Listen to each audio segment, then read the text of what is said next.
Good afternoon, student. Welcome to online classes of Lal Public School. Today we discuss chapter number 4 of MB and chapter name is Politeness, Work, Wonders. So let's start. Children, do you know the power of our words? They can create, they can destroy. Okay, students, बच्चों, क्या आप अपने words की power को, अपने शब्दों की power को आप पहचानते हैं? ये आपके वर्ड्स ही होते हैं जो किसी भी चीज को क्या कर सकते हैं, क्रिएट कर सकते हैं, बना सकते हैं एंड किसी भी चीज को डिस्ट्रॉय कर सकते हैं.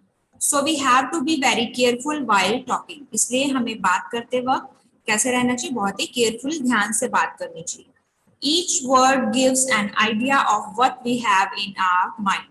आप जो भी वर्ड बोलते हैं, आपके द्वारा बोला गया एक एक वर्ड जो है वो सामने वाला जो पर्सन है उसे ये आइडिया देता है कि आपके माइंड में उस वक्त क्या चल रहा है. Words reflect are good and evil thoughts. जो वर्ड्स होते हैं वो हमारी अच्छी एंड बुरे जो भी हमारे थॉट हैं, विचार हैं, उनको क्या करते हैं, रिफ्लेक्ट करते हैं, दर्शाते हैं.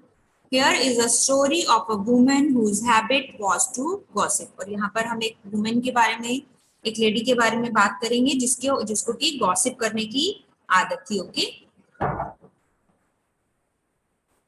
So one day the woman went to a holy man and requested him to suggest some method to overcome her bad habit of gossiping. तो वो एक दिन एक होली मैन, एक जो धार्मिक व्यक्ति महात्मा होते हैं, उनके पास में गई वह महिला लेडी, और उन्होंने उनकी जो गॉसिपिंग की आदत थी उसे दूर करने के लिए उनसे रिक्वेस्ट किया. ओके, कि इस आदत को सुधारने में, बुरी आदत को दूर करने में वो कोई उन्हें उसे ऐसा मेथड बताएं, तरीका बताएं जिससे कि वो अपनी इस बैड हैबिट को ओवरकम कर सके. So the holy man thought for a while. Then he went inside his ashram and brought out a bag of cotton and gave it to her. और जो वो महात्मा थे, संत थे, उन्होंने थोड़ी देर तक सोचा और उसके बाद फिर वो अपने आश्रम के अंदर गए एंड वहां से एक जो बैग था, कॉटन का बैग, रुई का बैग, वो लेकर आए और वो उस लेडी को दे दिया.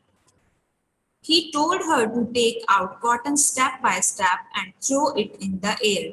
और उन्होंने उसे क्या कहा कि जैसे ही वो एक एक कदम चलती हैं, one by one, step by step चलती हैं, वैसे ही उन्हें क्या करना है, उस कॉटन को निकालकर एयर में थ्रो करना है, कॉटन की छोटी छोटी बॉल्स बनाकर. ओके.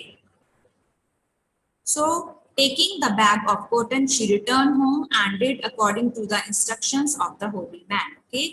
एंड वो उस बैग को लेकर अपने घर आती हैं और जैसे कि होली मैन ने, महात्मा ने उसे इंस्ट्रक्शन दिए थे, उसे कहा था, निर्देश दिए थे, उसी के अकॉर्डिंगली उसने वो जो कॉटन बॉल्स थी उसे एयर में थ्रो किया उसने. Next day she went to the holy man with empty bag. She said, Maharaj, I work according to your instructions, but how can I know that I have overcome my habits. तो अगले दिन वो lady उस empty bag, खाली bag के साथ में महात्मा के पास वापस जाती है. ओके. एंड उन्होंने कहा, महाराज, मैंने आपके अकॉर्डिंग, आपने जो भी इंस्ट्रक्शंस दिए थे वैसा ही, जैसा आपने कहा था वैसा ही मैंने किया, बट अब मुझे कैसे पता चलेगा, ओके, कि मेरा जो वो बुरी आदत थी या जो बैड हैबिट थी उस पर मैंने कंट्रोल कर लिया है या फिर नहीं. Then the holy man said, your task is not yet over. Please go back and collect those cotton balls in this bag and bring them back. तो वो जो महात्मा थे, साधु थे, उन्होंने कहा कि आपका जो टास्क है, जो वर्क मैंने आपको दिया था, वो अभी तक कंप्लीट नहीं हुआ है. आप वापस जाइए और उन कॉटन बॉल्स को इस बैग में कलेक्ट कीजिए एंड देन उसे यहाँ पर लेकर आइए, इकट्ठा करके उन्हें वापस लाइए.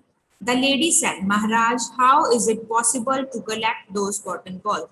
महाराज, उन कॉटन बॉल्स को कलेक्ट करना, वापस उनको इकट्ठा करना कैसे पॉसिबल है? मींस इट्स इम्पॉसिबल, ऐसा नहीं हो सकता है. So the holy man laughed and the lady understood the purpose of that exercise. और जो महात्मा थे वो हंसने लगे. ओके. और महिला को, उनका जो वो लेडी थी, उन्हें इस काम को, इस एक्सरसाइज को, जो वर्क उन्होंने करवाया था, उसका जो पर्पस था, उद्देश्य था कि क्यों उन्होंने ये वर्क करवाया था, वो उसे समझ में आ गया था.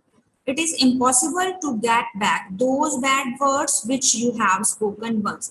अब जो एक बार बुरे शब्द बोल देते हैं किसी के बारे में, उन्हें वापस लेना क्या है, इम्पॉसिबल है.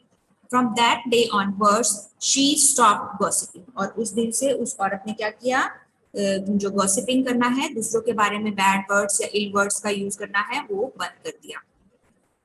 सो चिल्ड्रन नेवर गॉसिप और टॉक इल ऑफ अदर्स, इसलिए हमें किसी भी बारे में, अपने दोस्तों के बारे में कभी भी बुरे शब्दों का इस्तेमाल नहीं करना चाहिए, उनकी गॉसिपिंग नहीं करनी चाहिए। बी पोलाइट एंड स्वीट, हमेशा कैसा रहना, आपको पोलाइट रहना है, विनम्र रहना है और प्यार से बात करनी है।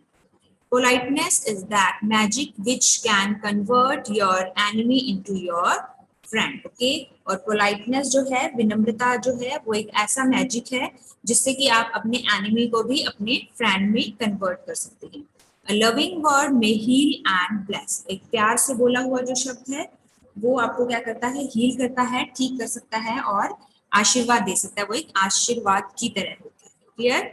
So here is our chapter number 4 is complete. Our next chapter we will continue in our next video. Okay.